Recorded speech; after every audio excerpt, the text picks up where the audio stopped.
Good morning class 6। So we are on chapter number 4 and हमने अभी तक पढ़ा था about threshing, winnowing and sieving, है ना।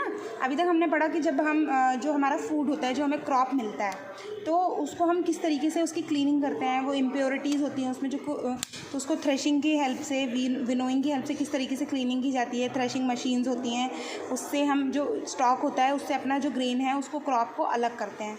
फिर विनोइंग में हम विंड की हेल्प से हम अपना जो क्रॉप है और जो उसमें हस्क है या जो भी इम्प्योरिटीज़ हैं उसको अलग करते हैं। ओके, नेक्स्ट हमारा सीविंग मैंने आपको एग्जांपल्स दिए थे, हम घर में भी बहुत यूज़ करते हैं। आटा छानने के लिए, चाय छानने के लिए, ये सारी चीज़ों के लिए हम सीविंग यूज़ करते हैं। नाउ नेक्स्ट है हमारा बेटा हैंड पिकिंग में हम क्या करते हैं बेटा, ये जो आपका प्रोसेस है, this is a method which is use to remove impurities which are very small in number. तो ये उन इम्प्योरिटीज़ के लिए यूज़ किया जाता है जो इम्प्योरिटीज़ बहुत ही कम है। Okay, with use to remove impurities which are very small in number. मतलब जैसे अब दाल है ना, दाल है, अब दाल में कुछ स्टोन्स हैं, तो स्टोन्स बेटा 1 होंगे, 2 होंगे या 4 होंगे, 5 मिल जाएंगे, है ना। ऐसा तो नहीं है ना कि अगर 1000 दाल के दाने हैं तो उसमें से 500 जो हैं वो स्टोन्स होंगे, ऐसा तो नहीं हो सकता। तो ये जो प्रोसेस है ये तब यूज़ किया जाता है जब इम्प्योरिटीज़ जो है वो अमाउंट में कम हो, मतलब कम अमाउंट ऑफ इम्प्योरिटीज़ हो, तो हम ईजिली हैंड पिकिंग की हेल्प से उसको निकाल सकते हैं। Usually this method is used in homes to remove small stones, dirt और other unwanted substances from dal, rice, wheat etcetera. तो बेटा ये जो प्रोसेस है ये यूजुअली घर में यूज़ किया जाता है ना। जब आपकी मम्मा जो होती हैं वो दाल बनाने जा रही होती है, कोई सब्ज़ी बनाने जा रही होती हैं, राइस बनाने जा रही होती है, तो बेटा वो क्या करती हैं, नॉर्मली ऐसे ही थाली में राइस लेके या पल्सेस लेके और उसको हैंड पिकिंग की हेल्प से उसमें से स्टोन्स या जो भी एक्स्ट्रा जो इम्प्योरिटी होती है उसको निकालती हैं। Okay, it is use to remove the impurities which are different in colour, shape and size. तो इसको कब यूज़ किया जाएगा, जब इम्प्योरिटी जो है वो डिफरेंट हो, कलर उसका डिफरेंट हो, शेप अलग हो, साइज़ अलग हो।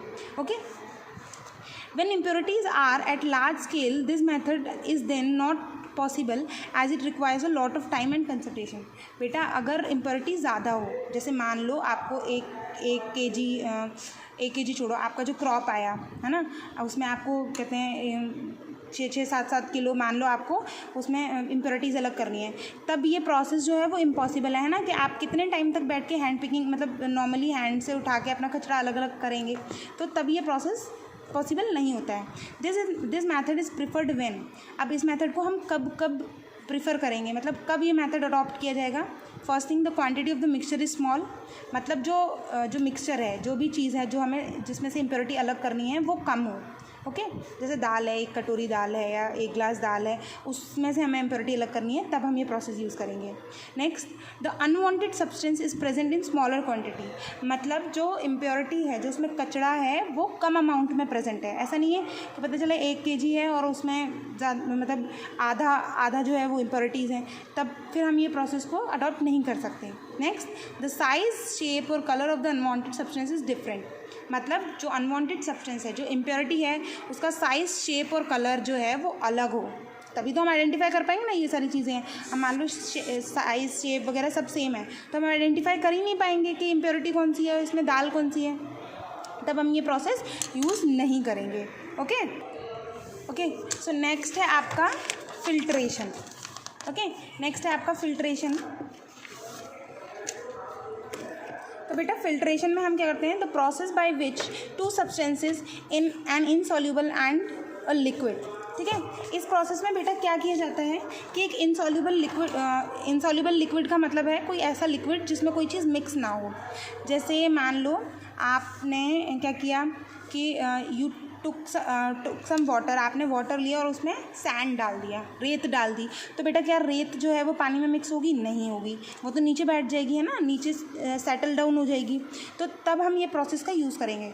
तो प्रोसेस बाय विच 2 सब्सटेंसेस को हम अलग, an insoluble solid and a liquid are separated by passing the mixture through a filtering device is called filtration. मतलब एक फिल्टरिंग डिवाइस होगी, है ना, ये देखो एक फिल्टरिंग डिवाइस होगी, उसमें से हम जो मिक्सचर मिक्सचर है उसको अलग अलग करेंगे। तो बेटा कंडीशन ये है, ये प्रोसेस हम तब यूज़ करेंगे जब जो सॉलिड है वो लिक्विड में इनसॉल्यूबल हो, है ना। जैसे मैंने एग्जांपल दिया आपको सैंड और वाटर का। अगर मान लो आप वाटर में सॉल्ट ऐड कर रहे हो तो सॉल्ट तो मिक्स हो जाएगा, फिर आप उसको अलग नहीं कर सकते हो, ठीक है। इनसॉल्यूबल सॉलिड होना चाहिए। इनसॉल्यूबल का मतलब है जो मिक्स ना हो, जो मतलब उसमें डिज़ोल्व ना हो, वाटर में मिक्स ना हो, ठीक है, तब हम ये प्रोसेस यूज़ कर सकते हैं। In this process filters are the medium of separation. इसमें मीडियम ऑफ सेपरेशन कौन है, मतलब हम जो मीडियम यूज़ कर रहे हैं, सेपरेट करने के लिए, चीज़ों को प्योर करने के लिए, वो क्या है बेटा, फिल्टर, है ना।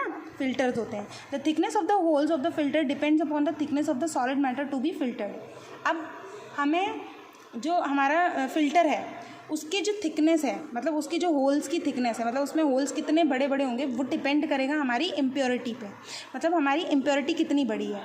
जैसे एग्जाम्पल दें, जो टी लीव्स होती हैं, चाय पत्ती छानती है मम्मी, तो चाय पत्ती जो होती है वो मोटी होती है बेटा, उसका साइज़ बड़ा होता है, तो उसके लिए जो फ़िल्टर है उसके अंदर जो होल्स हैं वो बड़े हो सकते हैं, है ना। अगर आटा है, आटा में बेटा क्या होता है कि जो इम्प्योरिटी होती है वो ज़्यादा बड़ी नहीं होती है, तो हमें उसके लिए क्या चाहिए, उसके लिए जो होल्स होने चाहिए वो छोटे होने चाहिए। तो देखो वही यहाँ दे रखा है, tea leaves can be filtered through a sieve but mud can not be filtered through it because mud particles being minute will pass through the holes of the सीव।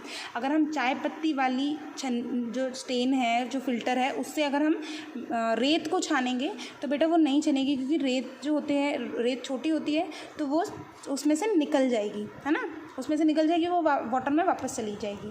तो mud can be filtered through a thin muslin cloth और a filter paper which will not allow these minute and particles to pass through it. तो रेत, अगर हमें mud को अलग करना है, अगर हमें सैंड को अलग करना है, तो उसके लिए हम कोई क्लॉथ यूज़ कर सकते हैं, या एक फ़िल्टर पेपर आता है जिसके जो होल्स होते हैं वो बहुत ही स्मॉल होते हैं, तो हम फ़िल्टर पेपर या फिर किसी क्लॉथ का यूज़ कर सकते हैं। Okay, this method of filtration is also used to get pure drinking water in our homes and in water processing and cleaning centers। तो बेटा ये जो फिल्ट्रेशन प्रोसेस है ये हमारे घरों में भी यूज़ होता है ना, फिल्टर्स लगे रहते हैं ना, एक्वा प्योर जो होता है, आप एक्वा गार्ड लगाते हैं या फिर फिल्टर्स लगाते हैं, तो वो ये फिल्ट्रेशन प्रोसेस जो है ये वहाँ भी चलता है। वहाँ पे इम्प्योरिटीज़ बहुत स्मॉल होती हैं, तो फिल्टर्स जो होते हैं उनके होल्स भी बहुत स्मॉल होते हैं, ठीक है। या फिर जो क्लीनिंग सेंटर्स होते हैं, जो वाटर क्लीनिंग प्लांट्स होते हैं, जो बड़े बड़े प्लांट्स होते हैं जहाँ पे वाटर की क्लीनिंग की जाती है, वहाँ पे यही प्रोसेस चलता है। कल हम पढ़ेंगे मैग्नेटिक सेपरेशन के बारे में, ओके। एक्चुअली कल नहीं पढ़ेंगे, कल मैं आपको इसकी वीडियो भेजूँगी, फिल्ट्रेशन की, मैग्नेटिक सेपरेशन की और हैंड पिकिंग की, ओके। और फिर हम नेक्स्ट जो क्लास होगी उसमें हम आगे के टॉपिक्स पढ़ेंगे, ओके। Thank you.